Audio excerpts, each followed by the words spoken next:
Good evening, one and all. Welcome along to the UK Dallas Cowboys Fan Club podcast. It is season 4, episode 25. And once more, gentlemen, it is Victory Polo Tuesday. How are you both doing?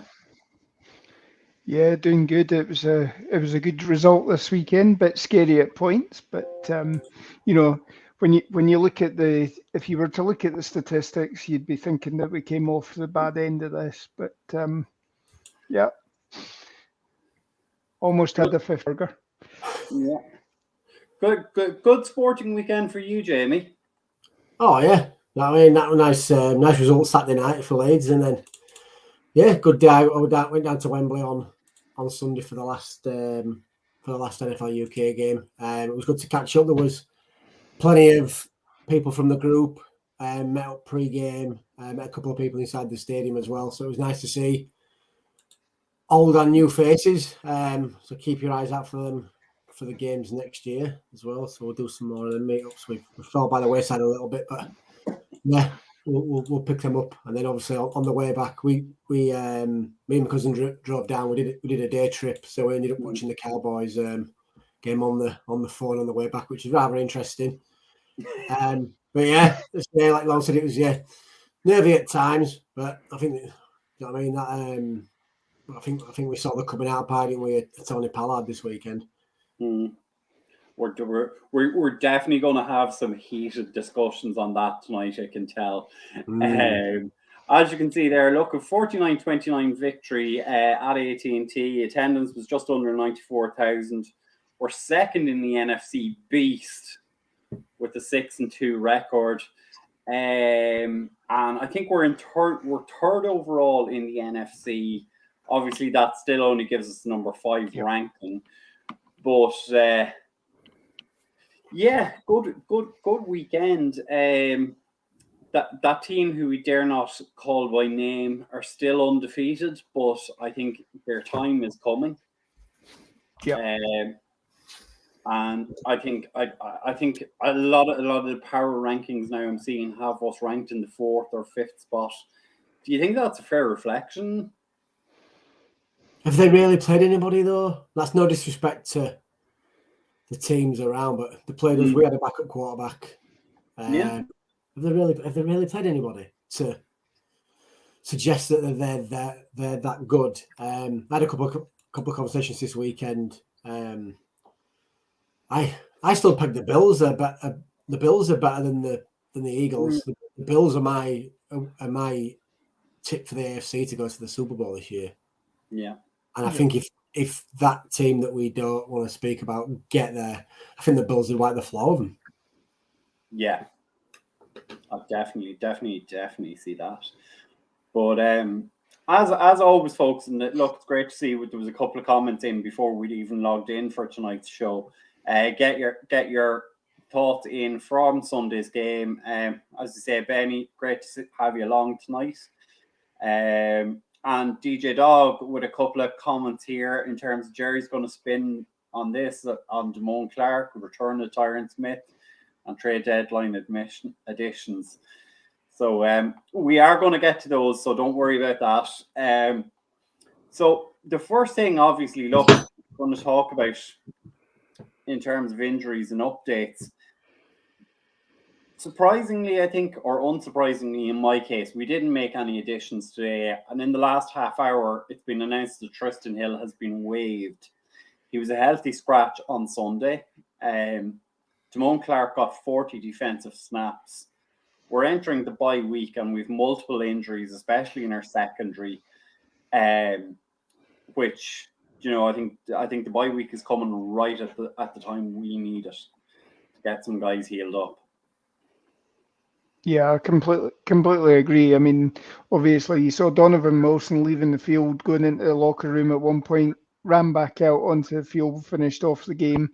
Yeah, Jaron Kearse coming off at points as well. He was off and on. But I mean, I think the main thing about our team is that, this year, if you had half of these injuries that we had, normally a team would actually crumble. We've got young guys that, it's a testament to this coaching staff, to be honest, that these guys are able to plug in and play. And, there's not really a hell of a lot of drop-off. I thought McQuamu was quite a physical presence as a safety on Sunday.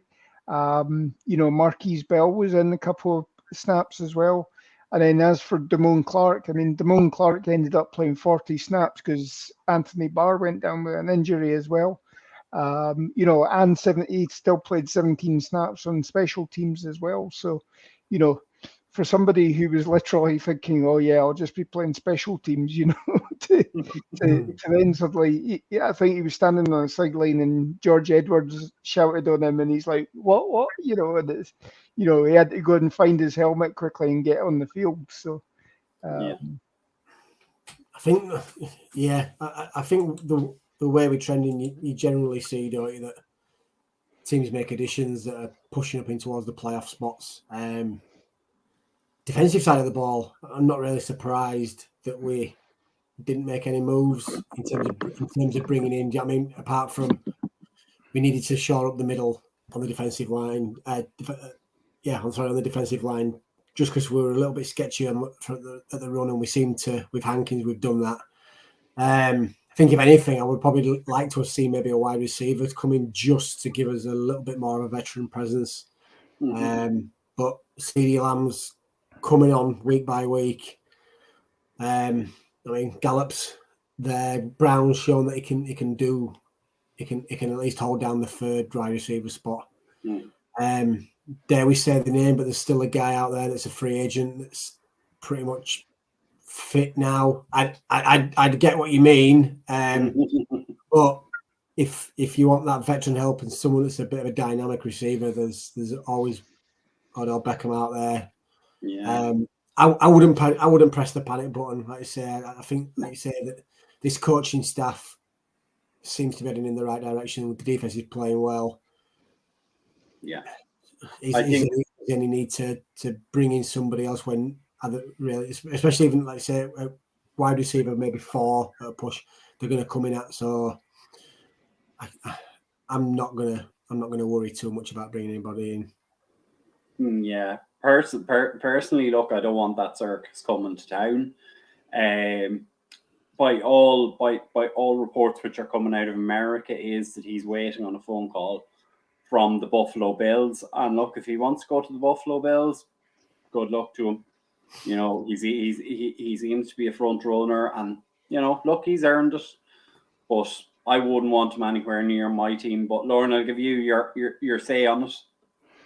Yeah, the fact that he's coming off an ACL injury, we've already got one receiver coming off an ACL injury this year, and we've only just managed to get him back into the game this week.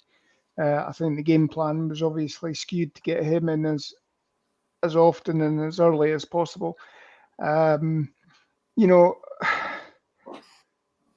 We still don't, Washington's only a couple of weeks away. I think the plan is to start activate his window this week.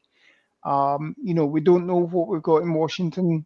Play a couple of weeks with Washington, see how he goes, and then then pull the trigger if OBJ is still there. But and there was talk with doing a deal with Houston, but Houston, their wide receiver there, can't really mention him by name because obviously that's tampering. But so just a bit of breaking news. Just the guys from Blogging the Boys have just put this out. Is that Dallas did have talks with Houston Texans about Brandon Cooks before the deadline. Apparently they want an absolute fortune from, didn't they? I'd seen rumours. They were looking for second rounder, I believe. So, I'm just trying to have a quick look down through the article here. Just basically they couldn't figure things out in the end. And you were looking at an absolute fortune in taking his contract on from what it was. I think you were looking at something like 18 million. And good evening, Joe Exotic. How are you, sir? Yeah. What's happening? Paul, I'm disappointed. We mentioned this in the group. Man. Where was the glass smashing Stone Cold Steve Austin intro when you walked in? Man, I forgot my beers. You know.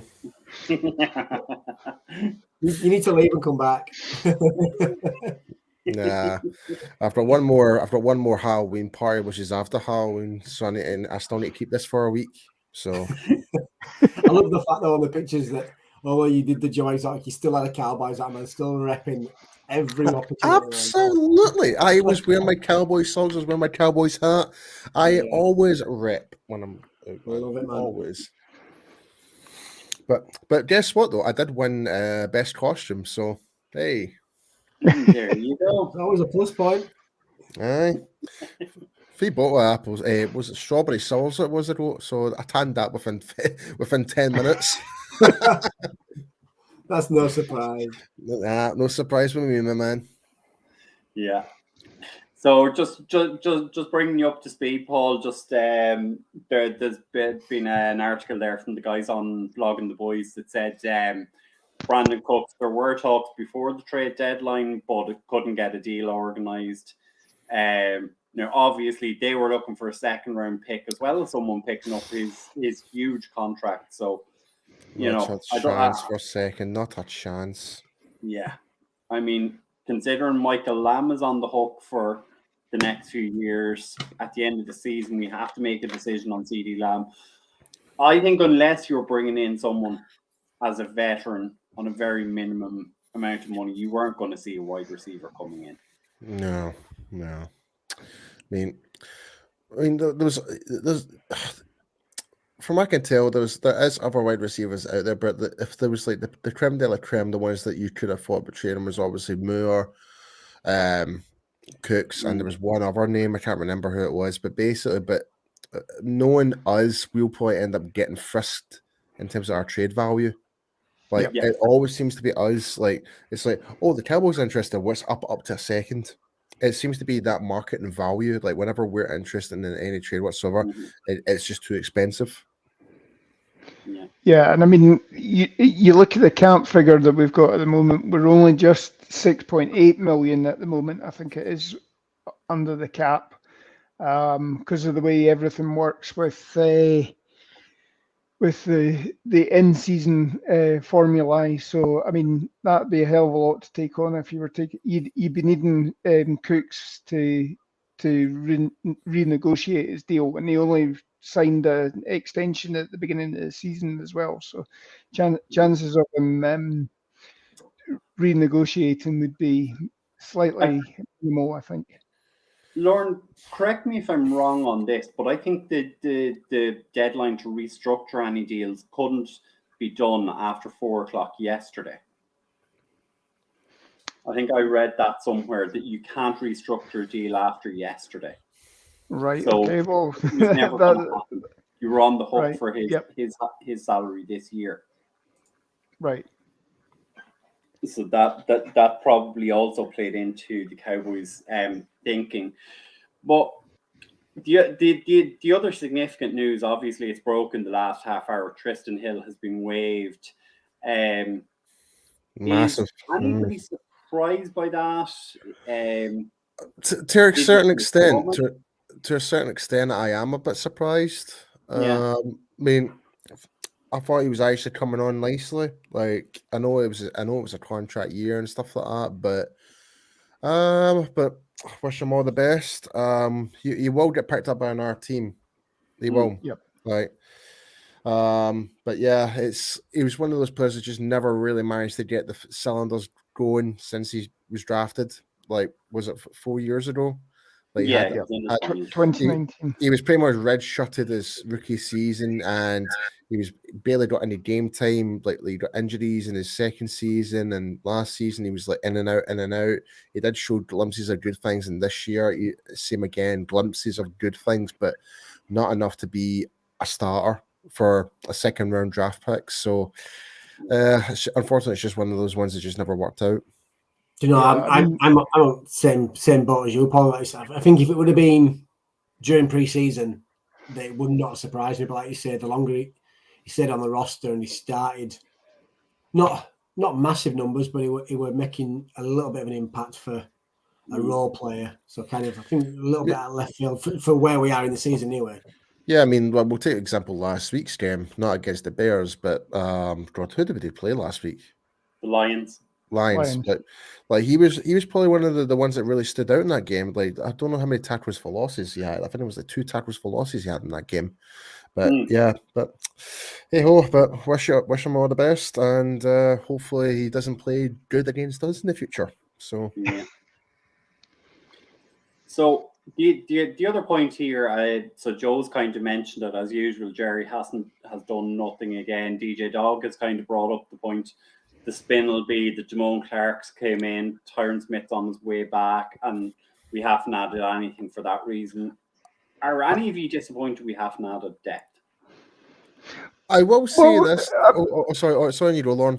The one thing I would say is people forgetting that we did trade for Hankins last week. Now, that is, you and I were talking last week, Brian. You were saying, when was the last time we made a trade that wasn't draft related?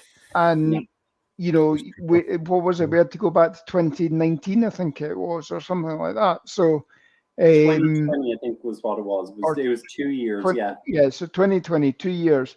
So you can't say he hasn't done anything. And, by all accounts, there was, if you believe the rumours, we were in talks about Bradley Chubb. What?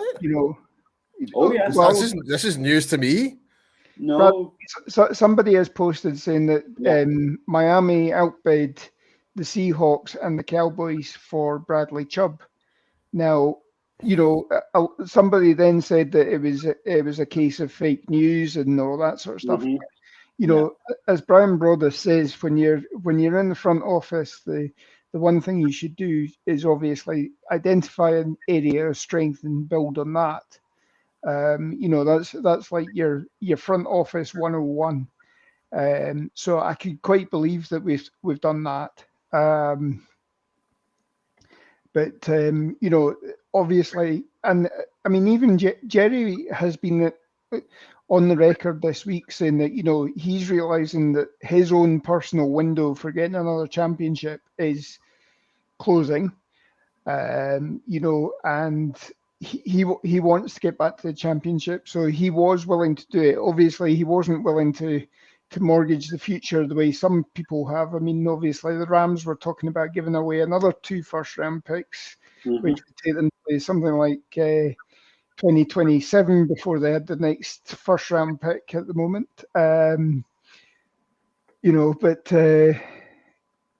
Jerry's not willing to do that, or at least Stephen's not willing to do that, perhaps. But they were exploring avenues and just couldn't get anything done. And again, maybe it's teams trying to fleece us. Yeah, and I think you're making a good point there, Lauren, in terms of teams fleecing us, because as much as everyone loves to get on the back of the front office about the Amari Cooper trade, and I still think they got the best they could in a 5th rounder, even though people don't want to hear it and want to compare the AJ Brown and the Hollywood Brown trades. You're not comparing apples with apples on that at all. But if they got fleeced on trade, they get screamed at as well. So I think they've tried their best. They've done what they can and aren't willing to give up 1st round and 2nd round picks, which I don't blame them. Don't blame them. Yeah. I would rather keep that and save that for the future for sure. It's always the same, and there's the value that we have, the value that the team either trading for our players or we're trading for is, and then there's the real value in this. So it's Cowboys clearly got what they could only get for Cooper. Yeah, we can all sit there and say it wasn't a lot, but in the long, you look at it another way, don't you? He saved quite a bit of money on the cap. The fact that you're mentioning Cooper right now and how he's played so far this season and what we traded him away for still just burns my burns me, man. Oh God, don't get me wrong. I was going to mention though, like you mentioned Damone Clark there, and I want to ask you guys this: like, what does this leave Jabril Cox? Because I am absolutely clueless to what's going on right now.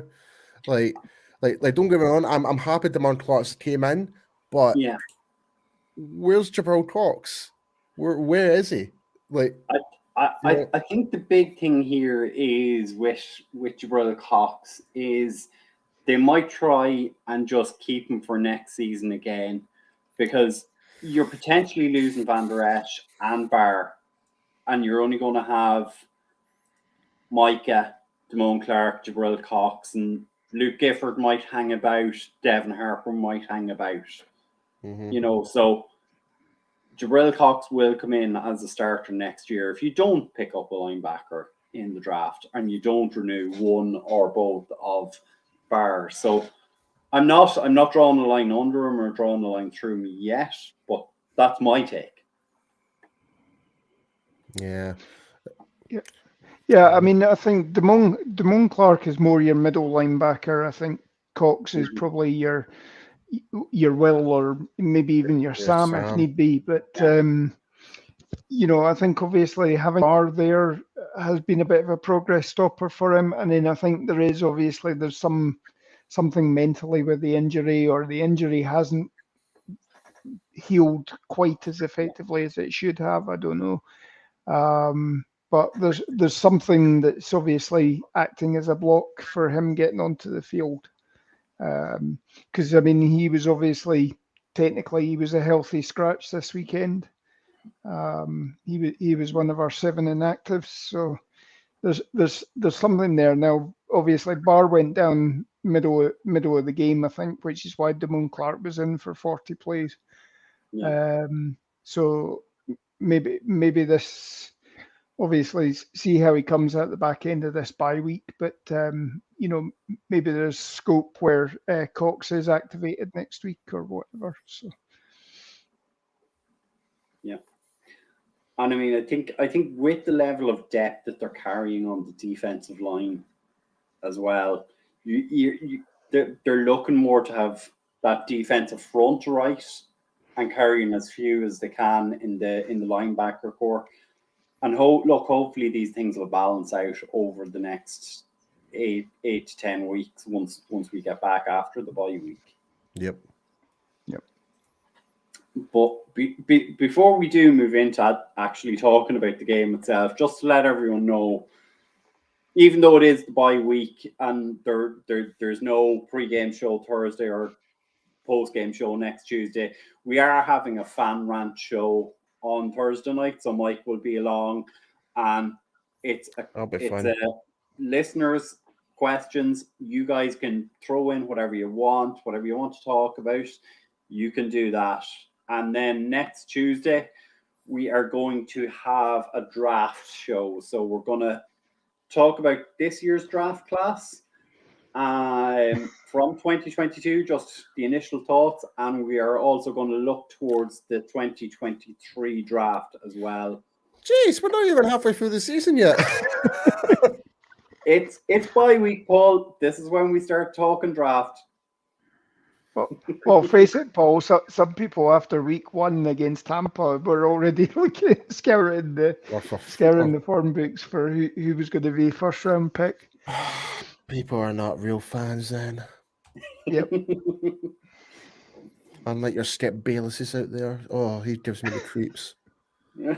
It's more creepier than my mustache right now.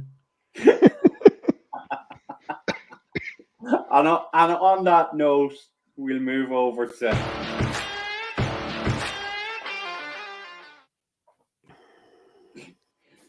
so 49 points, just shy of a 50 burger on Sunday. I mean, Tony Pollard had a great game. Dak is back.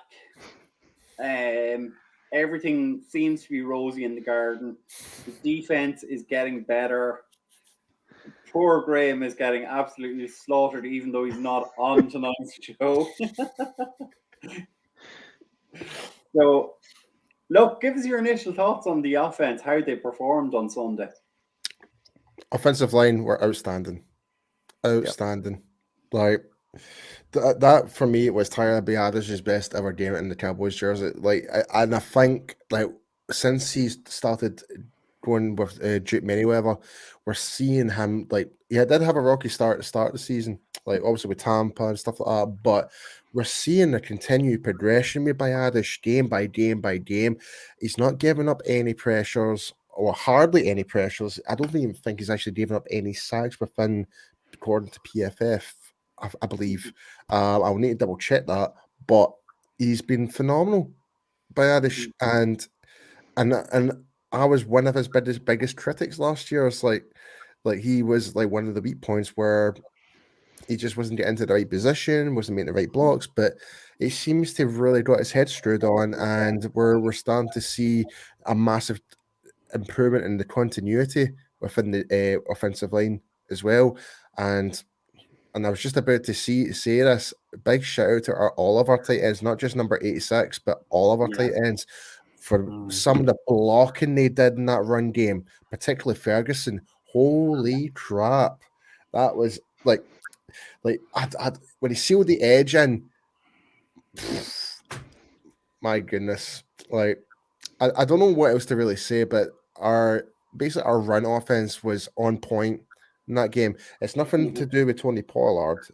Tony Pollard looked great, but even if Seat was in there, he would have still got, I would say, probably the same amount of yards or whatever on that, in terms of fair distribution. So it would have been a touchdown for Zeke, a touchdown for Pollard, or whatever not. But even still, all the credit needs to go down to the actual guys that made those blocks to open those gaps up for Tony Pollard. So big shout out to those guys.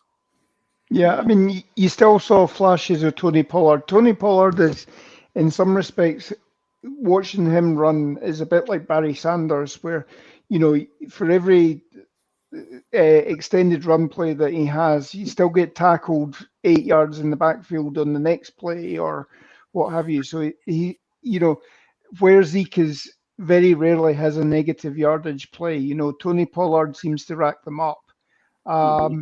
I think the offense this week, they kept Dak moving as well. So, you didn't expose Tony Pollard in terms of his pass protection as well. And all Tony Pollard really had to do was stand there and get run over half the time, when he was blitz protecting, which is, that is blocking essentially. Anything more than that, and you're liable to get called for holding in this league. But yeah, I think Pollard obviously did have a monster game. But I mean, you think he only had 14 touches again, and the sort of distribution between him and Malik Davis, was pretty much as you would expect if Zeke was in there as well. You got to feel for Malik Davis because Malik Davis should have got the touchdown. I think, it was literally, millimeters that his foot had crossed the line, supposedly. But then you wouldn't have seen the good touchdown celebration with Ferguson and Schultz if Malik Davis had scored. So. He looks at Pollard as well. Looks more of an accomplished runner now. When he first come into the league, seemed very sketchy at times, always kind of trying to bounce to the outside. Whereas now you see him, he's not afraid to go up the middle and let the players develop a lot more.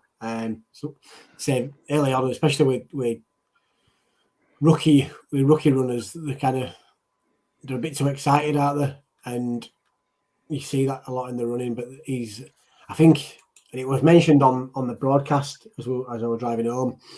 He seems to be now getting to the stage now where you could see him as a free down back, whereas he was never that to start with in the first few years of his career. It's certainly going to be interesting because I'm sure he is well in this contract year for Tony Pollard as well. Yeah, it is. Yeah. Contract year. Always seems the same, doesn't it? Contract year, these kind of players ball out a lot more. Interesting. Looking towards 2023, I think we're in the last baker's dozen of Tony Pollard's games as a Dallas Cowboy. I don't think we're going to be able to afford him, to renew him. And you know, I'm surprised we haven't had a lot more comments in on this so far this evening. And look, it's something we probably should talk about. You know, what happens when Ezekiel Elliott is fit again? Because he should be fit coming out of the bye week. Like, I think they've been sort of splitting this snaps maybe 60-40 in Zeke's favor. I've no problem if it goes to 50-50 in terms of snaps. You know, there's a role for both of these guys. Well, there's a role, but Zeke's contract's going to dictate the fact that he's going to start. You don't pay a running back that much, or let's say that, not just a running back, you don't pay any player that amount of money on a yearly basis and have him warming bench, regardless if he's producing or not. But then you can also flip it on the other side, though. This could potentially be Tony Pollard's last year. Could this be Zeke's last year? Because it's going to get to the point where the Cowboys are going to be able to have the luxury of being able to eat some of that contract. They say that's not saying I want Zeke off this roster, but you've got to make tactical decisions because the other players are going to come up eventually. Lamb's going to come up. You've got to do something with Lamb's contract. There's going to be some players on that offensive line, that defensive line. You're going to have Trayvon Diggs coming up in the next couple of years.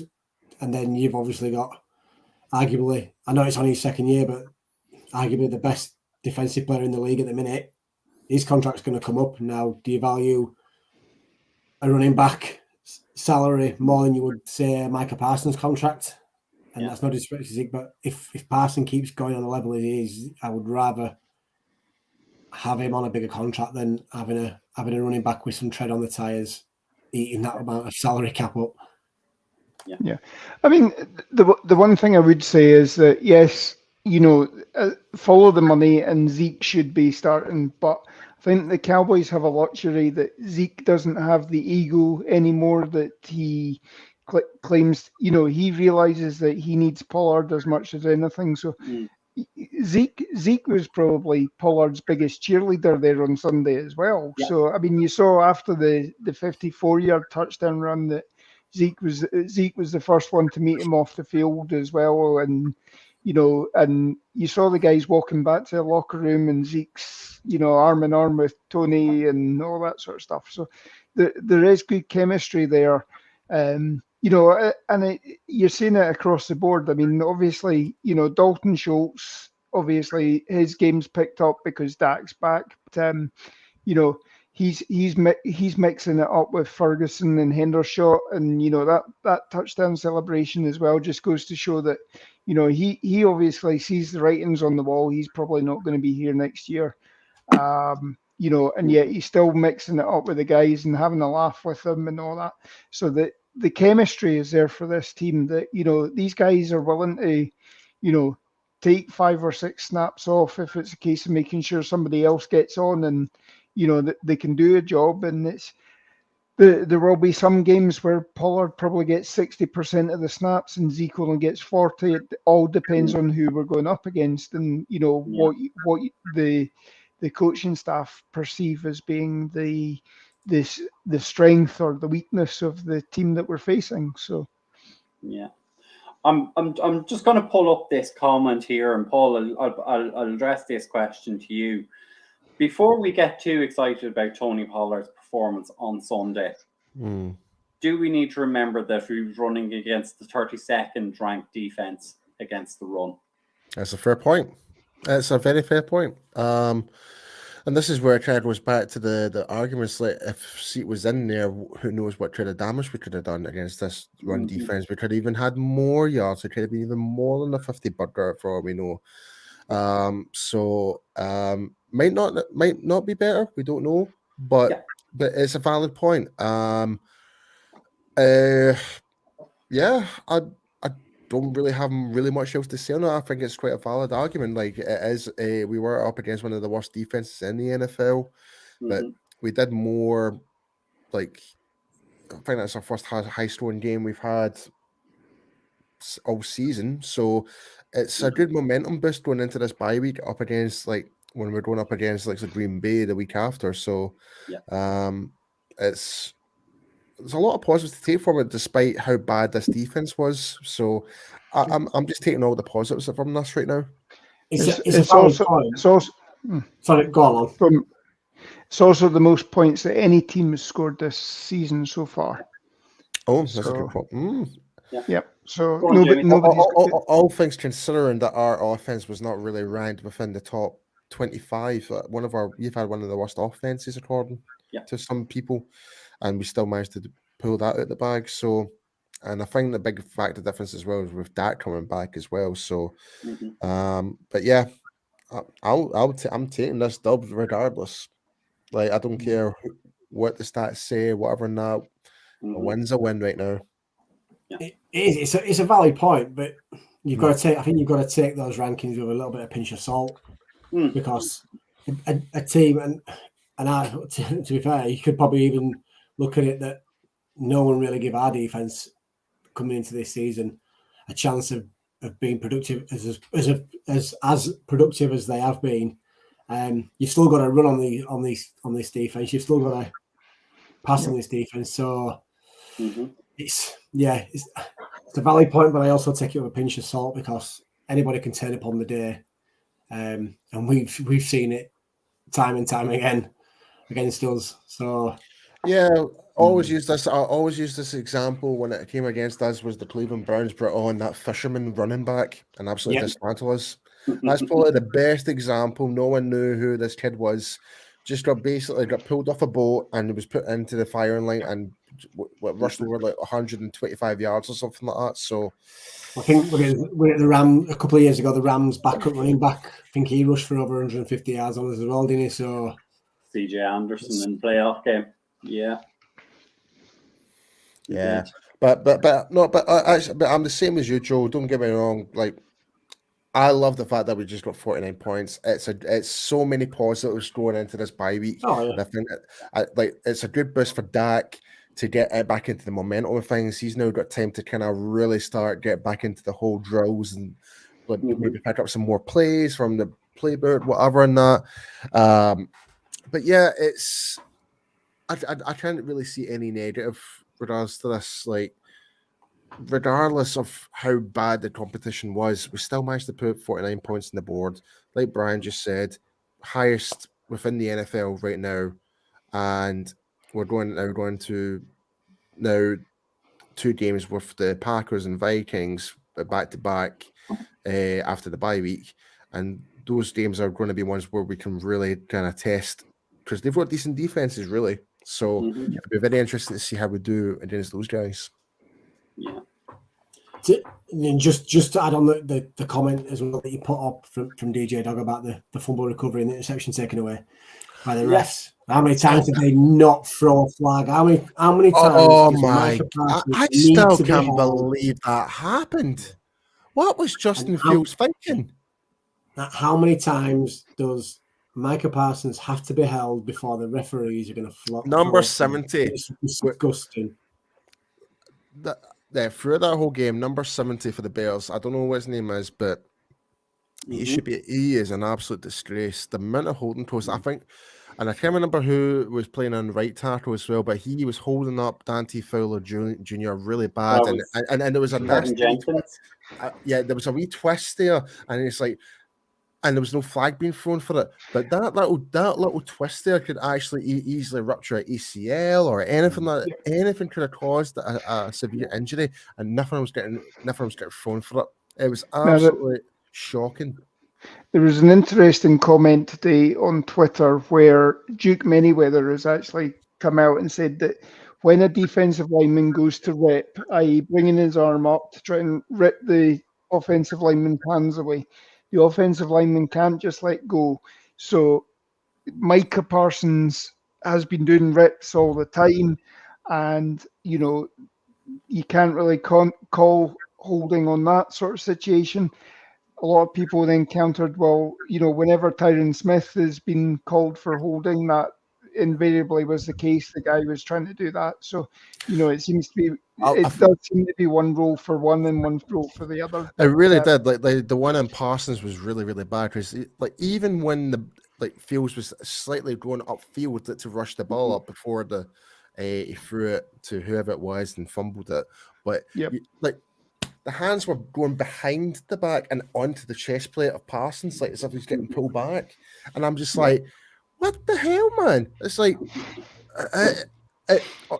And I don't think that I was the only one, but I think the NFL officiating on Twitter must have got bombarded with with the amount of people saying it's like, okay, you guys need to do better because this is just ridiculous. And it's been not just with us, but it's been throughout the whole NFL. The officiating this year has been absolutely abysmal. It really has. Especially on roughing the passer penalties as well. We're almost going back to the bit where you've got to put a pillow down for them. I tell you something though, like that hit on Justin Fields, I was expecting to see a flag. That like straight downfield and actually took him out. Pretty much, I thought that's like, where's the flag? I was expecting a flag, but it was a good hit. So, but it's all these other stupid ones where it's like, but that was a legitimate tackle. He brought him down to the ground in a safe fashion. But where's the roughing the passer in this case? And even like and I don't know if you might remember this, Lauren, but do you not recall there was like a 2-second delay? Like if you hit the quarterback after 2 seconds, I think it was either a second or 2 seconds after the ball's been released, that's when you can say that's roughing the passer because you're still in that momentum shift and that it's hard to kind of like the ball's thrown away, then after 2 seconds, it's like, you have enough time to kind of stop and kind of deflect. But within that time frame, it's like you can't avoid it.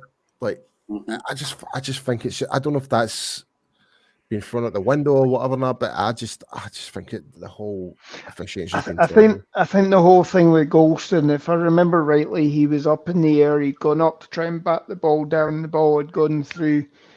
But because he was up in the air and because of the way he made contact with Fields, it was going in high, and that was the reasoning for it. And actually, I think one of the sort of, if not the TV consultant official, he explained that would be the situation, but if not, I think it was certainly NFL officiating tweeted out this week that that was the reasoning behind it, and that is a letter of the law according to the rule book. But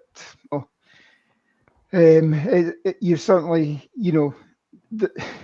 there are some games where that gets called all the time. There's some games where it's almost like the guys don't see it. So I think it really just depends who you've got officiating on the day. You know what I mean? Yeah. So,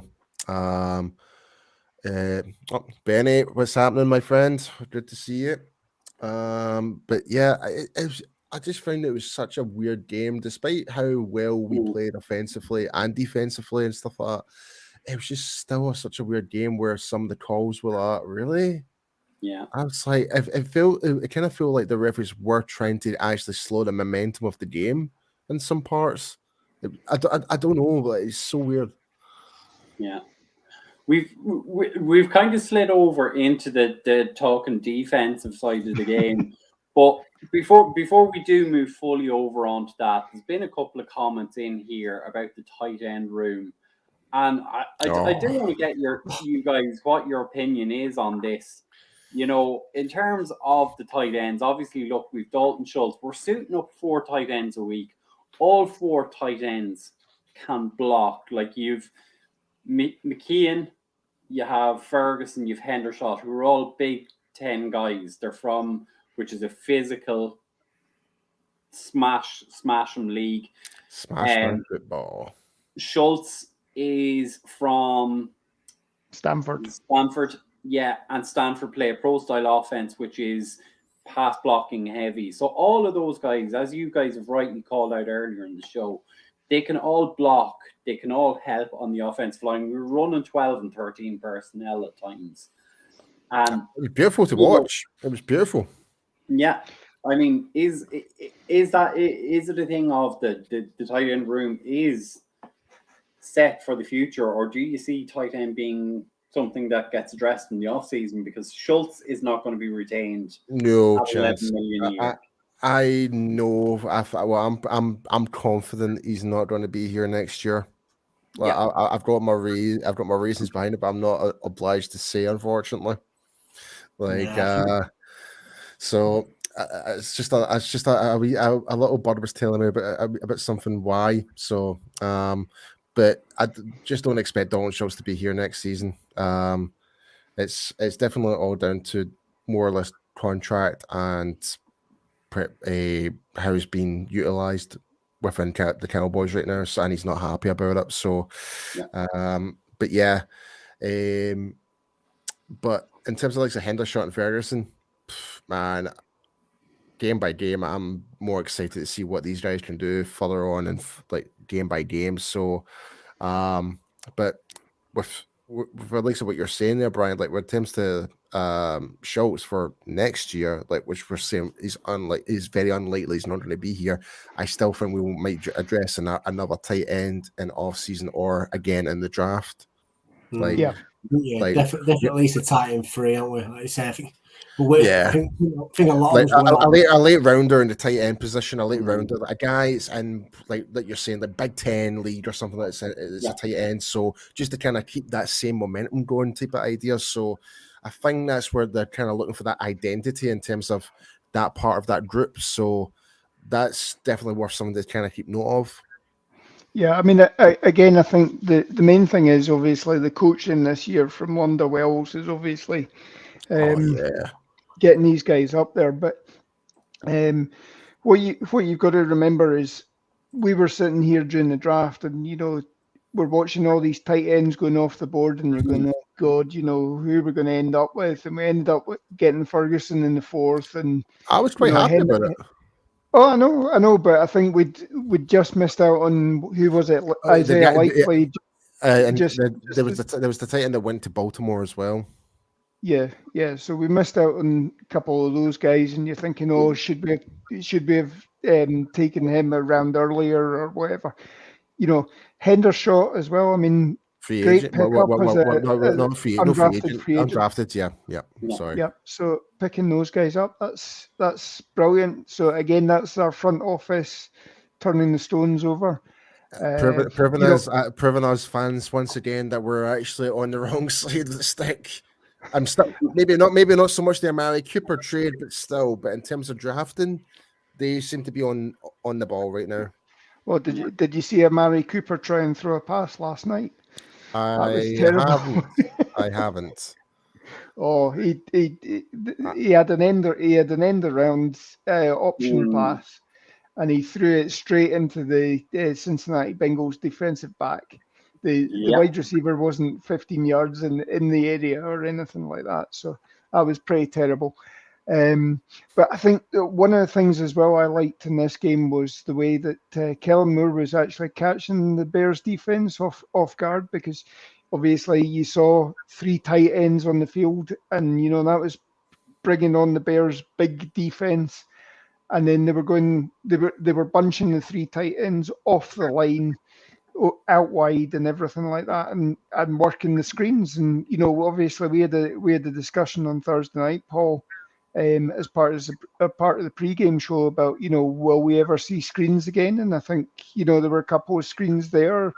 We were moving the ball with that as well. So it's adding little tricks without actually making it too exotic. You're adding little intricacies that people are having to guard against, and you're catching them out and playing the advantages to yourself as well. And Lauren, I don't know if you're reading my mind or not, because I was going to say this was my final question in terms of the offense. Look, we've all ragged on Kellen Moore in recent weeks for some of his play calling and some of his dubious play calling, but we have to give him credit this week in terms of like his first 4 drives, perfectly scripted, all resulted in touchdowns. He seemed to cut out the BS in terms of exotic plays and just played football. And I think the way the team performed with Dak back at quarterback, being able to distribute the ball, played to everybody's strengths.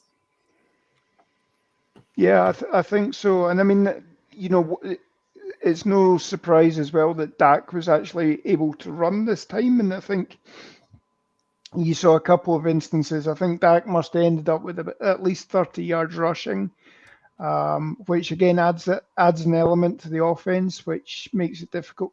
I think, obviously our third down efficiency this time was helped by the fact that the Bears defense was giving up so many yards on first and second down that you literally had to sneeze over the line and you were getting the first down on third down. So it all worked well. And then of course getting off to the hot start and scoring on the first 4 possessions, that certainly helped.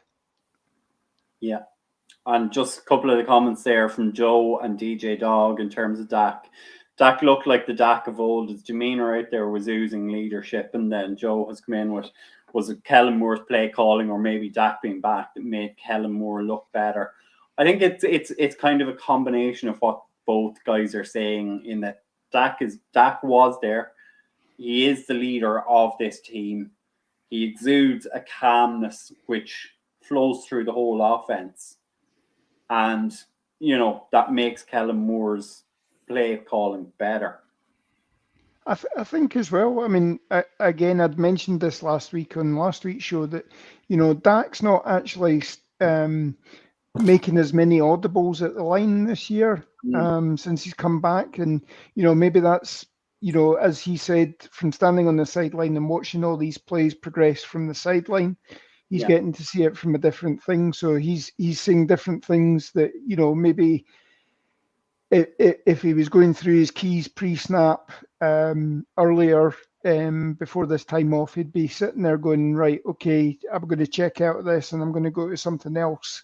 He's not going kill all the time. He's not audibling, and the plays that Kellen's probably sending in are actually the plays that we're running are the plays that Kellen Moore's sending in. So as opposed to the plays that Dak's changing out to. Yeah. I think just the last comment there from DJ Dog, just in terms of the rushing touchdown was from Dak, was beautifully designed. A fake jet sweep, faked round, handoff, and then Dak on the edge with a lead blocker. I mean, I think that was very well designed by Kellen. Yeah. And it's good to see that Dak was showing his wheels again, because that obviously was something he wasn't doing last year. Yeah, I certainly had my heart in my mouth, though. The one where he ran down the sideline and it looked as if he was about to stick his hand out to stiff-arm the guy, but he rightly chose to go out of bounds rather than trying to get another 5 or 6 yards and perhaps doing his ankle again. But yeah. So, just a comment there from Big Lebarski. The interception was on CD rather than Dak, and he would have had a pretty perfect game. And I think, and that's one thing that does still concern me with CD Lamb, is that lack of a fight for a 50-50 ball. I think the talk is as well is that he ran the wrong route. He actually ran more of a post pattern where it should have been an in. And if he'd run the in, then the safety had no chance of coming up in time for that. Safety likely would have missed as well, and CD Lamb could have been off to the races. But that'll be something that's graded on Monday, and there'll be things being put in to at least try and teach CD Lamb better with that, and hopefully that'll work later on in the season. Yeah. So I think, look, we're just shy of an hour into the show, and we did have a little bit of talk about the defense, but let's flip it over.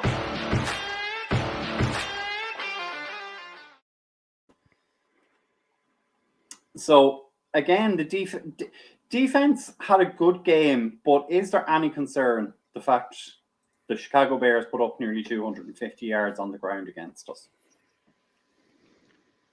No, I think we've I think they showed the week before. I think didn't they go over 250 the week before? I They're a think really this is good their young team. third week running that they'd had it. So Yeah. It's if a team's on a roll like that, it regardless of who you got, it's hard to stop in it. If it's just a little bit of momentum in a groove. Yeah, and we try to shore it up with the Hankins trade. Maybe a week or so too early for him. I mean, to make a massive impact. We know he's a good run stopper. Let's say if that trade were made maybe 2 weeks ago, I think that might have been a bit of a different outcome up the middle. I think not too concerning. I think I can't envision another team running that much on us as the season progresses. I think I tend to disagree with you on that one. Ooh. Yeah, like I'm just looking at her schedule just now. Like, despite what you may think about the New York Giants, but you can never say back off and Saquon Barkley right now. And we saw what Daniel Jones can do in a run play option. Like, so all those rushing yards do add up as well, because we did speak about Justin Fields in the pre-game. Like, he had like 55 yards in the first half from rushing.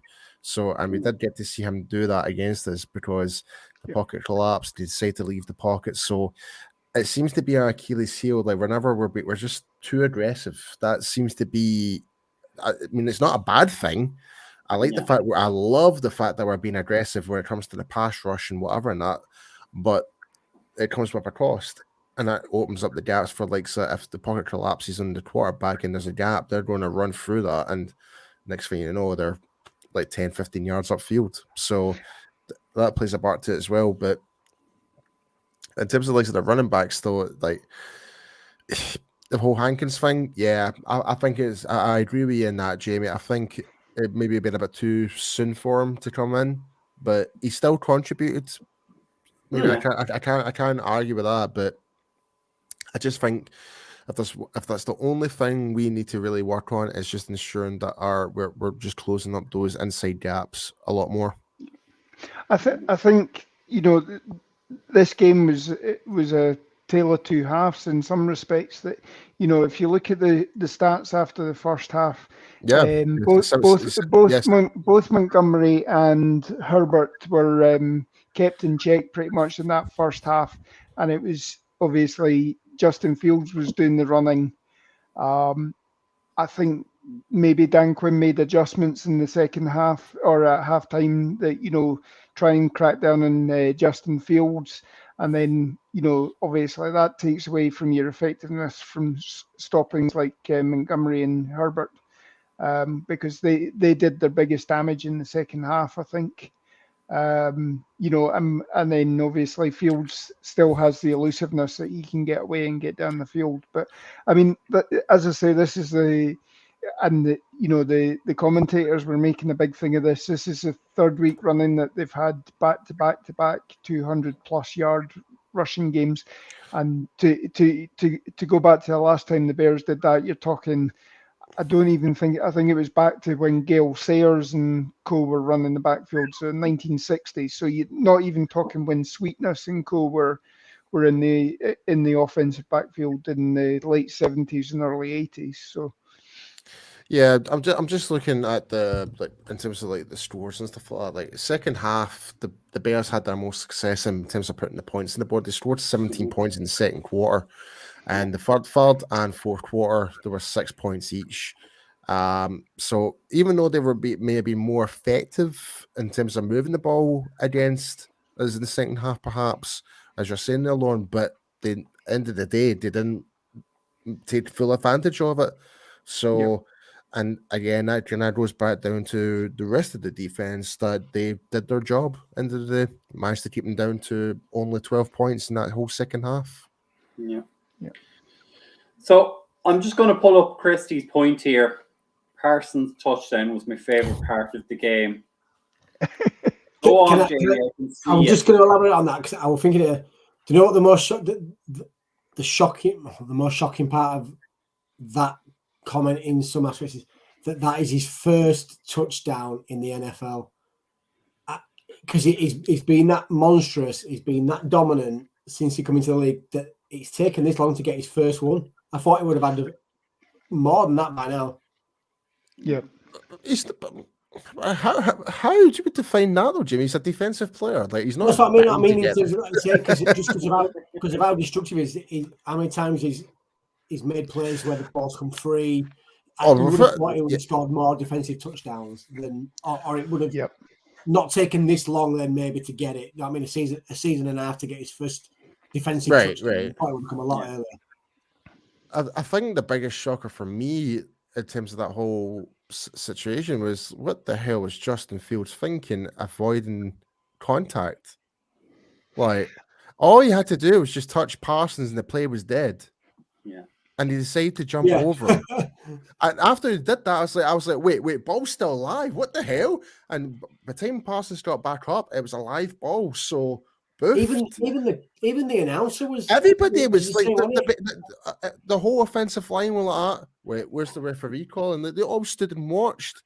Right? I think it showed a slow motion replay of it, didn't it? And like as he jumped over him, you just heard the announcer go, "Whoa, what's he doing?" And he was like, "Yeah." I could not believe it. Like Justin Fields must feel like an absolute spanner thinking about that now. Austin, what's happening? Yeah, I mean, I don't know if he had a brain fart for a second and thought he was back in college, because obviously in college that ball would have been dead without any contact. So maybe there's something like that. But I've said, you know, maybe he was putting on a show for potential draft picks that, you know, this is how you do a vertical jump, you know. I think he's more. I think he was more thinking about doing some fancy stuff for the Pro Bowl if he gets selected. Because because now they're not doing the games anymore. They're all doing the whole fancy stuff. Like it's pretty much a combine over again. Yeah. Jamie, we have a comment here for you from Austin. He said he saw you at the game on Sunday. Why don't you say hello? I'm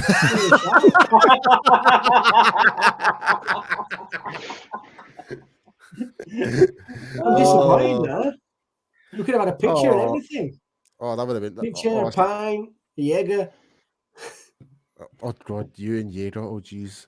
To be fair, they would turn it down. I think Ian and Sue were very. He says apparently Austin says. Hold on. You did say hello, Jamie.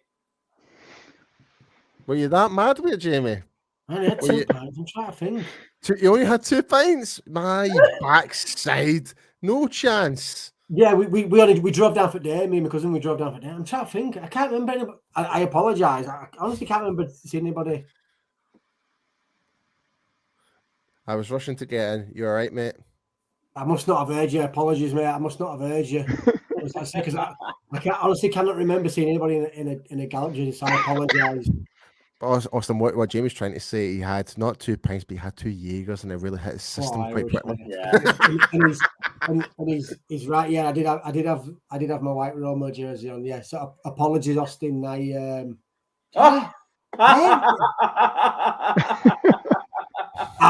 way. I know. No, it's come to me now. I feel like it was outside stadium, wasn't it? It was outside the stadium as we were walking around. Now, I didn't see the jersey I had on. Now I can remember. But yeah, I didn't see the jersey. That's what threw me when you said this is absolutely brilliant. That's what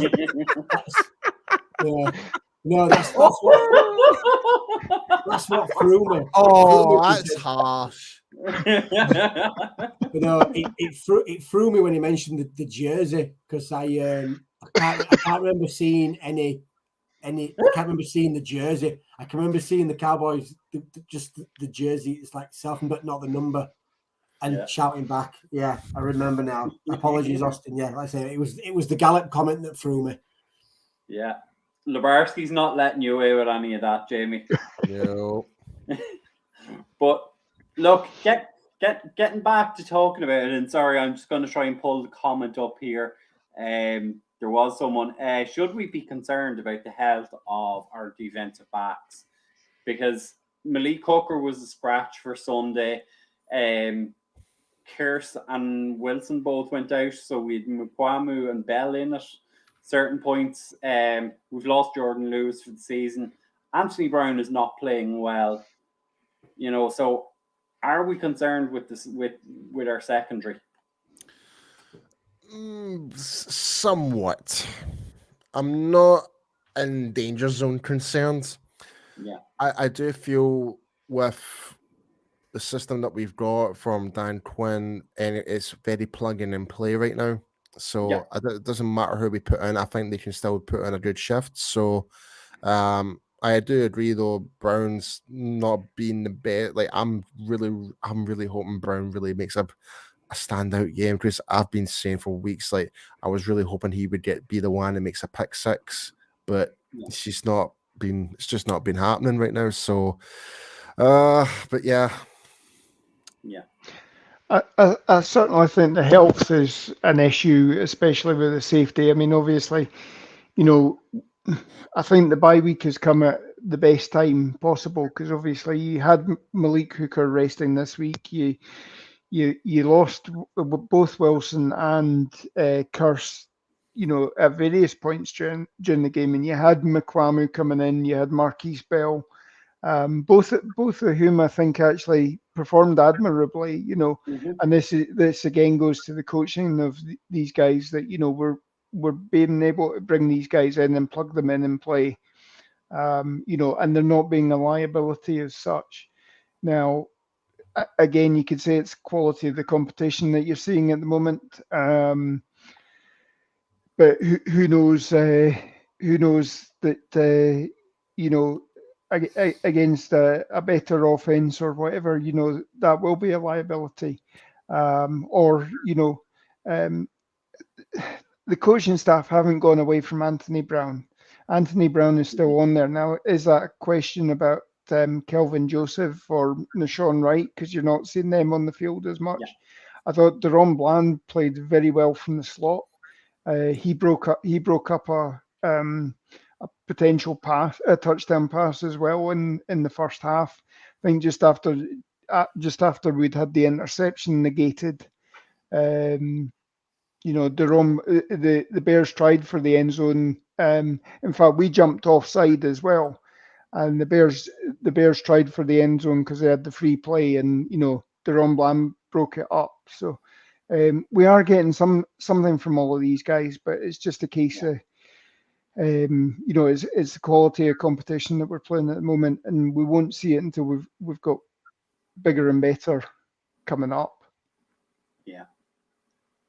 And look, let's be honest. As bad and all as a season the Packers are having, there's nothing more enticing to Aaron Rodgers than the Dallas Cowboys uniform to turn it on. Yep. Always that guy. Always. It doesn't matter when it happens. But I think I'm going to pull this comment up because it is comment of the night. Beers on me at the next London game. For a Yorkshire man to write that sentence. Austin, you'd be bankrupt if that's the case. Whew. Yeah, I tell you what, I nearly cried when I bought a beer in the Green Man. It was £6 in Green Man, and then when you went into the stadium, it was £7.20. I blame Tories, me. Well, we can blame them all that much. That's all. That's another week, innit? That's a different week. That's a whole new different conversation, though.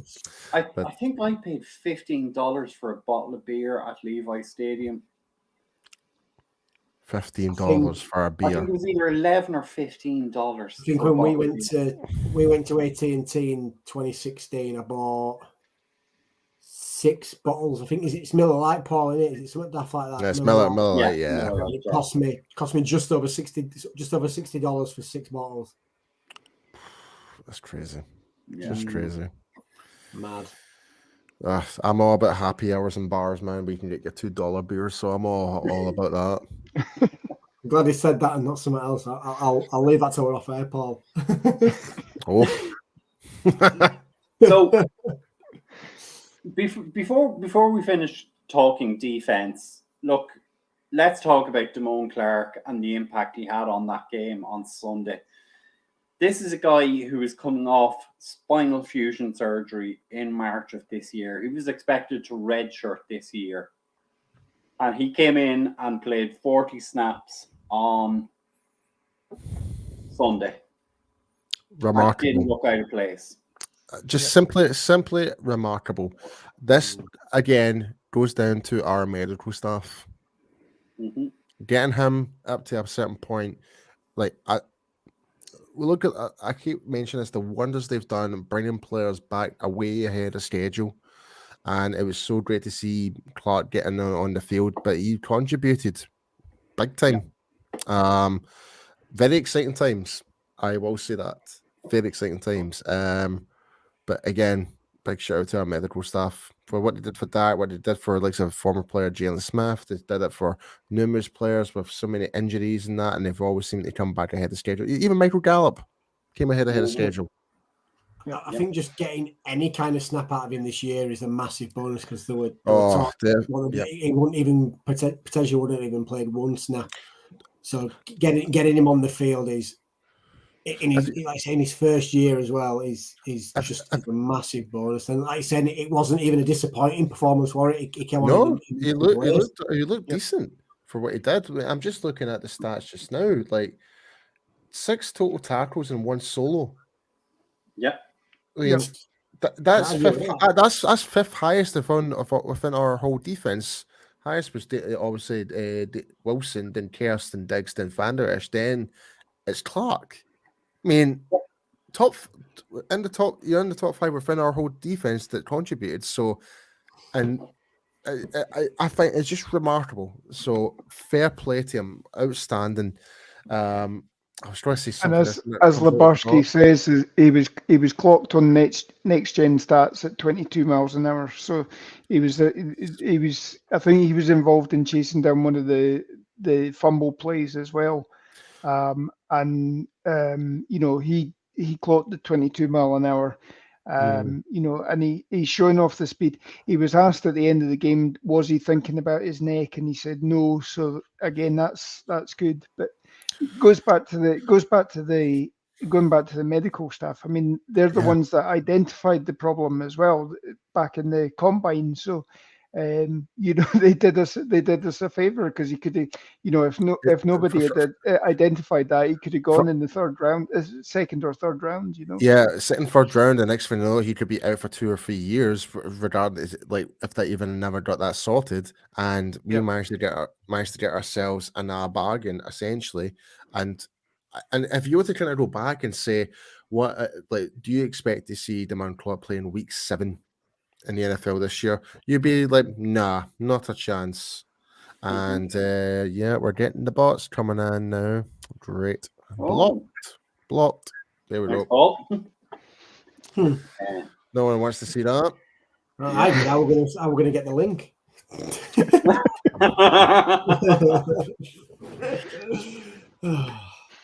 The joys of having me on, boys. DJ Dog just bringing up the point there that Brett Brown is one of the most important people in the organization. Absolutely 100%.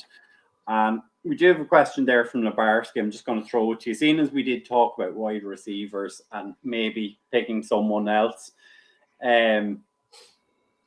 James Washington, will he make a difference to this team? Yeah. Personally, I say no. And I said that in the off season. I don't think he's going to add anything, but I'll let you gentlemen have your say on it. I think he will, just for the fact it gives us an extra weapon on the field. There's only so many you can cover, so somebody's going to get free if you've got an extra wide receiver out there. Yeah, I mean, he's a former Biletnikoff Award winner in college as well, so, I mean, they don't hand that award out willy-nilly. It just so happens he went to Pittsburgh around the time that Ben Roethlisberger's arm suddenly, lost all its power. So, he then lost out to obviously guys that were capable of handling screens and things like that. Chase Claypool, who again is no longer with the Steelers today as well. He's been traded off today. So, ironically to the Bears as well. So. But Washington, if he gets back in this, obviously they'll be activating his 21-day window this week. I think the plan is, if they get him back on the field, we'll see. He has the speed that can take the top off for defense. So again, that's a factor in this as well. But and he should have had a lot of study time in with the coaches as well. So we'll see what comes of it. Yeah. So before we do get out of here, obviously we want to give a little bit of love to our special teams contributors. Brett Money Mark went 100% again this week.